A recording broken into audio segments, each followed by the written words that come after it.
ठंडी रात थी। पुराने साल की आखिरी शाम। शहर रोशनी से जगमगा रहा था। लोग जश्न की तैयारी में थे। पटाखों की आवाजें दूर दूर तक सुनाई दे रही थी। लेकिन एक छोटे से कमरे में अमन चुपचाप खिड़की के पास बैठा था। उसके चेहरे पर उदासी थी। पिछला साल उसके लिए बहुत कठिन रहा था। नौकरी चली गई थी। मेहनत के बावजूद सफलता हाथ नहीं लगी थी और उसका आत्मविश्वास भी टूट चुका था। घड़ी की सुइयां धीरे धीरे आगे बढ़ी और जैसे ही 12 बजे नया साल आ गया।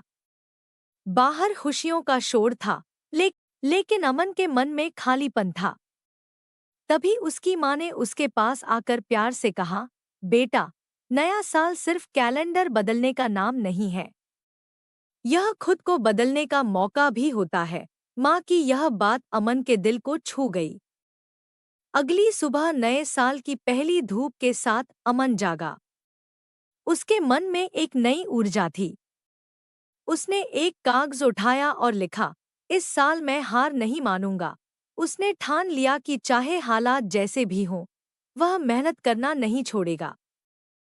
उसने छोटे छोटे लक्ष्य बनाए, हर दिन कुछ नया सीखना, पूरे मन से नौकरी की तलाश करना और सबसे जरूरी, खुद पर भरोसा रखना। एक छोटे से गांव में सीमा नाम की एक गरीब माँ निराशा आई। 5 साल के बेटे मोनू के साथ रहती थी, लेकिन अमन ने पीछे मुड़कर नहीं देखा था। लेकिन दिल का रोज खुद से कहता, यह नया पिता का देहांत और मैं नई शुरुआत कर रहा हूँ। इसलिए सीमा ही उसके लिए मेहनत रंग लाई और पिता भी। कुछ महीनों बाद उसे एक सुबह लोगों के घरों में काम करने भले ही वह बहुत बड़ी नहीं जाते समय मोनू को गले लगाकर कहती, और पहला मजबूत कदम बेटा, घर संभालना, साल मैं जल्दी आ जाऊंगी। एक शाम अमन फिर उसी खिड़की के पास खड़ा था। माँ, बाहर जल्दी से जश्न की रोशनी भूख लगेगी। लेकिन इस बार उसके चेहरे पर ठंड और बारिश के कारण सीमा बीमार हो गई। उसने मन ही मन कहा, उसके पास दवाई सच में तभी नया बनता है जब हम खुद को बदलने की हिम्मत देखा तो उसका नन्हा दिल डर गया। वह बोला, माँ, तुम लेट जाओ, मैं तुम्हारे लिए कुछ लाऊंगा। मोनू पास के मंदिर गया और वहां झाड़ू लगाने लगा। पुजारी ने पूछा, बेटा, क्यों झाड़ू लगा रहे हो?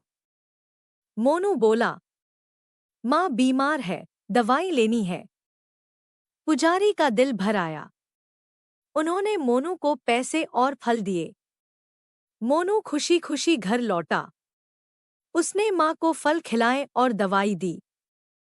सीमा की आंखों से आंसू बहने लगे। उसने मोनू को सीने से लगाकर कहा,